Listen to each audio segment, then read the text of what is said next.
प्रभात बच्चों, मैं आपकी हिंदी की अध्यापिका और आज हम हिंदी का पाठ 13 शुरू करने जा रहे हैं जिसका शीर्षक है मिठाई वाला। तो चलिए शुरू करते हैं पाठ 13 मिठाई वाला। पाठ पाठ प्रवेश देखिए बच्चों। मिठाई वाला धनी होने पर भी अपने मन के सुख चैन और बच्चों से मिलने वाले प्यार के लिए गलियों में मीठी गोलियां, बांसुरी, खिलौने बेचकर अपनी संतान खोने के दर्द को उनकी तोतली बोली में भुला देना चाहता है। ये अत्यंत मार्मिक कथा है, यानी दिल को छू लेने वाली कथा है ना। यहाँ पर मिठाई वाले की क्या होती, संतान नहीं रह पाती, यानी कि हो सकता है उसकी संतान की मृत्यु हो गई है, तो वो दर्द भुलाने के लिए उसी अपनी संतान को दूसरों के बच्चों की खुशी में देखकर वो अपने आप को सुख चैन में लाता था। तो इस प्रकार इस पाठ में बताया गया है। बाकी हम पाठ को अच्छे से समझते हैं। बहुत ही मीठे स्वरों के साथ वह गलियों में घूमता हुआ कहता, बच्चों को बहलाने वाला, खिलौने वाला। है ना। कौन? मिठाई वाला जो एक धनी व्यक्ति था, वो क्या करता था, गलियों में घूमता था बच्चों को खुशियां बांटने के लिए। ठीक है। इस अधूरे वाक्यों को वह ऐसे विचित्र किंतु इतने मधुर ढंग से गाकर कहता कि सुनने वाले सुनते रह जाते। उसका स्नेहपूर्ण गान सुनकर निकट के मकानों में हलचल मच जाती। तो वो बहुत अजीब तरीके से तो बोलता था, लेकिन इतने मधुर ढंग से, इतने अच्छे मीठे स्वर में बोलता था कि बाकी सब लोग, क्या होता था वहां पर, उसके जाने से हलचल मच जाती। वहां पर लोग कहते, देखो कौन आया है, मतलब एकदम से सबका वो ध्यान अपनी ओर खींच लेता था। बच्चे खिलौने देखकर पुलकित हो उठते, यानी प्रसन्न हो जाते उसके खिलौने देखकर। है ना। वे पैसे लेकर खिलौनों का मोल भाव करने लगते। कौन? वही बच्चे। ठीक है, कितने का है, कैसे है। राय विजय बहादुर के बच्चे भी एक दिन खिलौने घर ले गए। है ना। ये रहे इस प्रकार। वे दो बच्चे थे, चुन्नू और मुन्नू। दोनों अपने हाथी घोड़े लेकर घर भर में उछलने लगे। बच्चों की माँ रोहिणी कुछ देर तक खड़े खड़े उनका खेल देखती रही। फिर उसने पूछा, बेटा, ये खिलौने तुमने कितने रुपए में लिए हैं? इस प्रकार माँ ने उन बच्चों से पूछा। मुन्नू बोला, 2 पैसे में। कितने पैसे में? 2 पैसे में। इतना कम दाम सुनकर रोहिणी को बहुत हैरानी हुई। सोचने लगी, इतने सस्ते में कैसे दे गया है। खैर छोड़ो, रोहिणी ने इस पर सोच विचार करना अनावश्यक समझा। उसने सोचा, चलो छोड़ो, क्या मैं इस बारे में सोचूं। फिर अपने काम में वह लग गई। ठीक है। रोहिणी 6 महीने बाद फिर आगे क्या हुआ। नगर भर में 4 दिनों में एक मुरली वाले के आने का समाचार फैल गया। फिर वही व्यक्ति पहले तो खिलौने लेकर आया बच्चों को खुशियां बांटने के लिए, सस्ते में बहुत अच्छी अच्छी खिलौने वो दे गया। अब मुरली वाला बनकर आया। ठीक है। लोग कहने लगे, भाई वाह, मुरली बजाने में वह एक एक ही उस्ताद है। ठीक है। मुरली बजाने में वह एक ही उस्ताद है। मुरली बजाकर गाना सुनाकर वह मुरली बेचता है, तो भी 2-2 पैसे में। भला इसमें उसे क्या मिलता होगा? मेहनत भी तो नहीं आती होगी। इस प्रकार क्या होता है, वो इतनी सुरीली बांसुरी मुरली बजाता था कि सभी लोगों को बहुत अच्छा लगता था, और मुरली बेचता भी था कितने में? 2 पैसे में। इतनी मेहनत भी करता, गली गली घूमता, अपनी आवाज को भी क्या होता है, वो गाता रहता, थकता नहीं, और उसे 2 पैसे में बेचता। तो बताओ उसे क्या फायदा हुआ होगा। उसकी मेहनत तो वसूल हुई नहीं होगी, ऐसा लोग वहां के आसपास सोचने लगे। प्रतिदिन इसी प्रकार उस मुरली वाले की चर्चा होती। प्रतिदिन नगर की गलियों में उसका मीठा स्वर सुनाई पड़ता, बच्चों को बहलाने वाला मुरली वाला। तो इस प्रकार उसकी चर्चा होने लगी। देखो कितना कितना सज्जन व्यक्ति है, कितना अच्छा है, बच्चों को कितना खुश करता है। कभी कुछ करके, कभी कुछ करके, ऐसे ही लोग आपस में उसके बारे में बातें करने लगे। वो बहुत मशहूर हो गया, हर दिन वो आता था। रोहिणी ने भी मुरली वाले का स्वर सुना। तुरंत उसे खिलौने वाले का स्मरण हो गया। जब उसने वो उसकी स्वर सुनी तो उसे पहले खिलौने वाला याद आया। उसने मन ही मन में कहा, खिलौने वाला भी तो इसी तरह गा गा कर खिलौने बेचा करता था। वो सोचने कर लगी। कौन? रोहिणी। गली में बच्चों के झुंड ने इस मुरली वाले को आकर घेर लिया। हमें दो, हमें दो। सब एक साथ शोर मचा रहे थे। मुरली वाले देर तक उन बच्चों के झुंड में मुरलियां बेचता रहा। उसके पास कई रंग की मुरलियां थी। बच्चे जो रंग पसंद करते, मुरली वाला उसी रंग की मुरली निकाल देता। बहुत देर तक मुरली वाला बच्चों से बात कर रहा। बहुत देर तक मुरली वाला बच्चों से बात करता रहा। इस प्रकार वो बच्चों के साथ घुल मिल गया, बच्चों से बात करता था, बहुत अच्छा लगता था उसे बच्चों से बात करना। अपने मकान में बैठी हुई रोहिणी मुरली वाले की सारी बातें सुनती रही। किसकी बातें? मुरली वाले की। आज भी उसने अनुभव किया बच्चों के साथ इतने प्यार से बातें करने वाला कोई फेरी वाला पहले कभी नहीं आया। फिर वह सौदा भी कैसे सस्ता बेचता और आदमी कैसा भला जान पड़ता है। मतलब और ये जो आदमी बहुत भला, मतलब वो ये कहती है कि मतलब पहले तो कभी ऐसा फेरी वाला नहीं आया, इतना सस्ता सामान देगा और बच्चों के साथ इतना अच्छा व्यवहार करता होगा और कोई वो भाव तोल भी नहीं करता, इतने सस्ते में इतनी अच्छी अच्छी चीजें दे देता। ठीक है। और फिर वो सोचने लगी ये बहुत भला आदमी है, मालूम पड़ता है। समय की बात है जो बेचारा इस तरह मारा मारा फिरता है, पेट जो ना कराए तो थोड़ा। तो इस तरह से वो कहने लगी कि मतलब पेट के लिए इंसान हर तरह का काम करता है पेट के खातिर। तो इस प्रकार वो उसके लिए सोचने लगी। 8 मास बाद, ठीक है, 8 महीने बाद फिर सर्दी के दिन थे। रोहिणी स्नान करके अपने मकान की छत पर बाल सुखा रही थी। नहाने के बाद, बाल सुखाने के बाद अपने मकान की छत पर गई। कौन? रोहिणी। उसी समय नीचे की गली में सुनाई पड़ा बच्चों को बहलाने वाला मिठाई वाला। अब वो क्या बनकर आया? मिठाई वाला बनकर आया 8 माह बाद, ये 8 महीने बाद। मिठाई वाले का यह स्वर, यह आवाज परिचित है ना। मतलब जब उसकी आवाज सुनी, वो स्वर सुना तो वो जान गई। जान कुछ सुनी सुनी सी जानकार सा लग रहा है, इसे मैंने कभी सुना है। वो जान गई। झट से रोहिणी नीचे उतर आई, वृद्धा दादी से बोली, जरा उसे बुलाइए ना, बच्चों के लिए मिठाई ले लूं। वृद्धा यानी बूढ़ी दादी से बोली, उनको जरा बुलाइए, बच्चों के लिए मिठाई ले लूं। दादी उठकर बाहर आकर बोली, ए मिठाई वाले, इधर आना। मिठाई वाला निकट आ गया, पास आ गया। बोला, माँ कितनी मिठाई दूं? नई तरह की मिठाइयां हैं, रंग बिरंगी, कुछ खट्टी, कुछ कुछ मीठी और कुछ और जायकेदार। इन गुणों के अतिरिक्त ये खांसी को भी दूर करती है। कितनी दूं? पैसे की 16 देता हूँ, पैसे की 16 देता हूँ। तो इस तरह से वो कहने लगा। जो पैसे उन्होंने दिए उसके 16 देता हूँ। दादी बोली, 16 तो बहुत कम है, भला 25 तो देते। तो इस तरह से दादी माँ के लिए 16 तो कम है, इन पैसों में मुझे 25 तो देते। मिठाई वाला, नहीं दादी, अधिक नहीं दे सकता, इतनी भी कैसे देता हूँ, ये सब मैं आपको क्या। मतलब इस तरह से इतनी भी कैसे देता हूँ, ये सब मैं आपको क्या। वो कहने लगा कि इतनी भी मैं आपको बहुत सस्ती दे रहा हूँ आपके लिए। इस तरह से उसका कहने का मतलब था। खैर मैं अधिक तो नहीं दे सकूंगा और मैं अधिक तो आपको नहीं दे सकूंगा। वो भाव तोल करने लगी दादी माँ उससे। रोहिणी दादी के पास ही बैठी थी, बोली, दादी फिर भी काफी सस्ती दे रहा है, 4 पैसे की ले लो, ये रहे पैसे। तो 4 पैसे दे दिए। मिठाई वाला मिठाइयां गिनने लगा। क्या गिनने लगा? मिठाइयां गिनने लगा। रोहिणी ने पूछा, भैया तुम पहले भी यहाँ आते रहे हो ना? इस तरह से पूछा, भैया तुम पहले भी यहाँ आए थे ना? हाँ, कई बार आ चुका हूँ, उसने कहा। रोहिणी का अनुमान ठीक निकला। आगे पूछा, इतना सस्ता सौदा बेचते हो, कुछ मिलता भी है या नहीं? इस तरह से रोहिणी ने उससे प्रश्न किया। वह बोला, कोट मिठाई वाला। अब जो मिठाई वाला बनकर जब आया वो बोला, मिलता क्या है, यही खाने भर को मिल जाता है, कभी नहीं भी मिलता।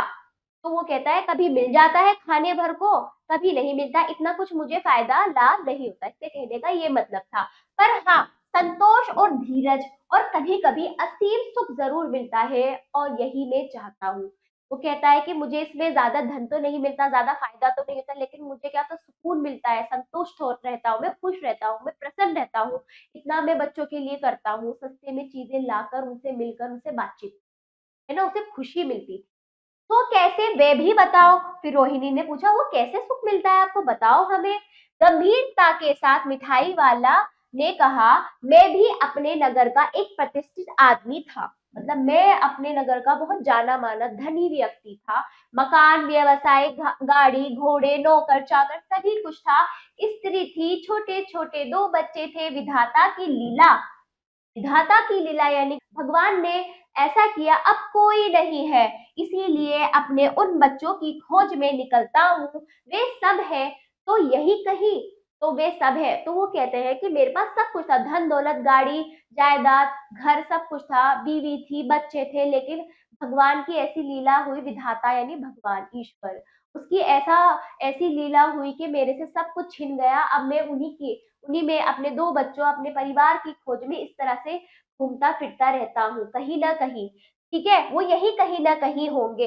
इन सब बच्चों में उनमें अपने बच्चों का सुख देखता हूँ। इस तरह के जीवन में कभी-कभी अपने उन बच्चों की झलक-सी मिल जाती है, ऐसा जान पड़ता है। फिर उसको लगता है कि मुझे ऐसा लगता है कि मैं इस तरह से अपने बच्चों की वो झलक देख पाऊँ इन बच्चों में।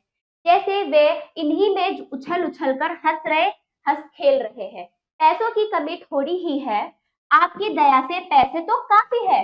तो कहते हैं पैसे की कमी थोड़ी है मेरे पास, पैसा खूब है, आपकी दया से मेरे पास पैसा खूब है, पर मैं सुकून वो खुशी बच्चों में आकर ढूँढता हूँ जो मुझे अंदरूनी सुकून देती है। ठीक है? आपकी दया से जो नहीं है इस तरह उसी को पा जाता हूँ और जो मेरे पास नहीं है तो मैं इसी तरह से प्राप्त करता हूँ सुकून चैन। ठीक है, रोहिणी ने अब मिठाई वाले की ओर देखा, उसकी आंखें आंसुओं से तर है। ठीक है, उसकी बात सुनते सुनते रोहिणी क्या होने लगी, रोने लगी। तभी चुन्नू मुन्नू आकर मिठाई मांगने लगे। फिर उसने क्या करा, उन बच्चों के हाथ में मिठाइयां भरी। रोहिणी ने पैसे दिए तो वह बोला, अब इस बार ये पैसे ना लूंगा। पेटी उठाकर वह आगे बढ़ गया और फिर उसकी आवाज गूंजने लगी, बच्चों को बहलाने वाला मिठाई वाला। तो इस प्रकार मिठाई वाला अपना सुख चैन अपना इन बच्चों के साथ मिलकर इनके साथ अच्छे से व्यवहार करके इनमें वो अपने बच्चों का वो सुख देखता था। इसी सुख के कारण वह वो धनी व्यक्ति इस तरह के कार्य करता था। तो ये पाठ समाप्त हुआ बच्चों। ये पाठ किसके द्वारा लिखा गया है? भगत भगवती प्रसाद वाजपेयी, है ना? भगवती प्रसाद वाजपेयी द्वारा यह पाठ लिखा गया है। ठीक है, चलिए इनके बारे में देख लेते हैं। परिचय, लेखक परिचय। भगवती प्रसाद वाजपेयी कानपुर के मंगलपुर ग्राम में 11 अक्टूबर 1899 को जन्मे। भगवती प्रसाद वाजपेयी ने नियमित पढ़ाई मिडिल तक ही की, कई कई नौकरियां की और लेखन जारी रहा। लिखना वो मतलब कई कई नौकरियां करते थे लेकिन लिखना उनका तब भी जारी रहा। क्रमशः वे संपादक हो गए, हिंदी साहित्य सम्मेलन के सभापति तो रहे ही, फिल्मों के लेखन के लिए भी भाग्य आजमाया। तो इन्होंने फिल्मों में भी काफी सारी कहानियां लिखी है जो फिल्मों में काम आई। ठीक है, किसने? भगवती प्रसाद ने। तो ये इनका परिचय हुआ। शब्द देखिए बच्चों। हलचल का अर्थ है शोर, स्नेहपूर्ण, प्यारा भरा, पुलकित, प्रसन्न, स्मरण, याद आना, परिचित, जान पहचानना, है ना? वृद्धा, बूढ़ी, अनुमान, अंदाजा, असीम, बहुत, जिसकी सीमा ना हो, प्रतिष्ठित, सम्मानित, व्यवसाय, काम। तो ये आप समझते हुए इनको कंठस्थ कीजिएगा। अब आ जाइए, पाठ का आपने ज्ञान सीख ले लिया है, अब अभ्यास की बारी।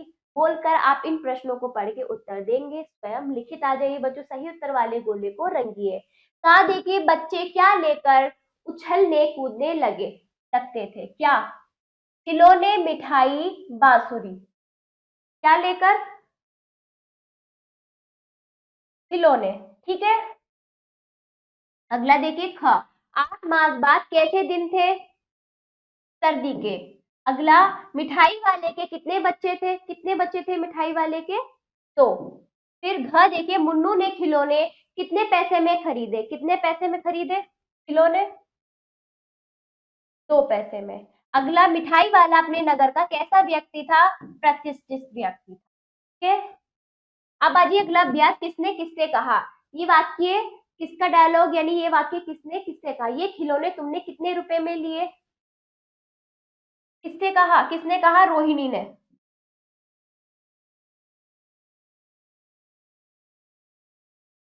बच्चों से।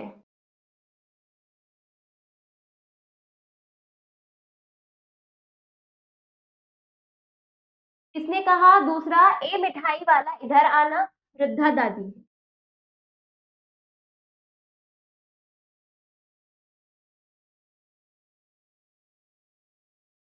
से, मिठाई वाले से।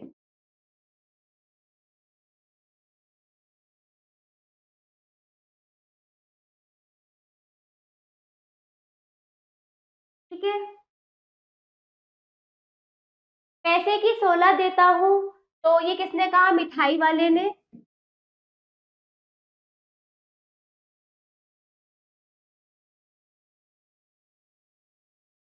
दादी से। ठीक है। अगला, हाँ कई बार आ चुका हूँ, किसने कहा? मिठाई वाले ने रोहिणी से।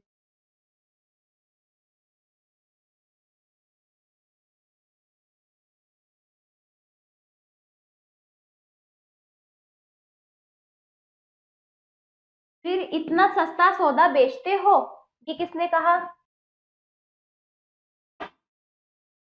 रोहिणी ने। किससे? मिठाई वाले से।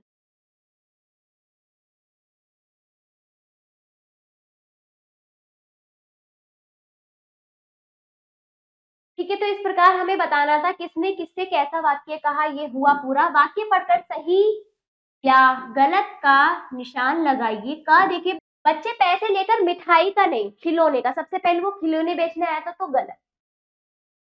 बच्चों के झुंड ने मुरली वाले को आकर घेर लिया, सही। अगला देखिए, रोहिणी को खिलौने वाला याद आ गया, सही। ठीक। फिर अगला घ देखिए बच्चों, मुरली वाले के पास एक ही रंग की मुरली थी, गलत। फिर अगला, मिठाई वाले ने पैसे लेने के लिए मना कर दिया, हाँ। अंत में उसने पैसे लेने के लिए मना कर दिया था, सही। अब अगला अभ्यास, चौथा अभ्यास देखिए बच्चों, रिक्त स्थानों की पूर्ति कीजिए। बच्चे खिलौने देखकर डैश हो उठते, क्या? पुलकित।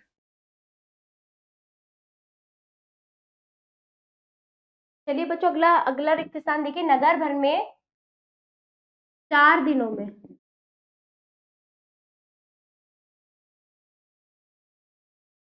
4 दिनों में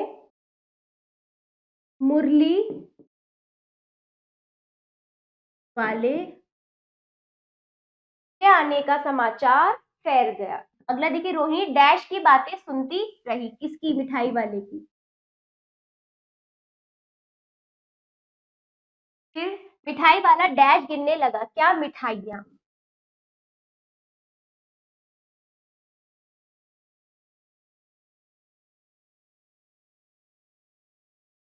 फिर मिठाइयाँ गिनने लगा, मुरली वाला क्या गिनने लगा? मिठाइयाँ, ठीक। ठीक है, अगला देखिए, इन गुणों के अतिरिक्त यह डैश को भी दूर करती है, किसे? खांसी। तो ये रिक्त स्थान आपके पूरे हुए बच्चों, ये अभ्यास पूरा हुआ। पांचवा अभ्यास, निम्नलिखित प्रश्नों के उत्तर दीजिए।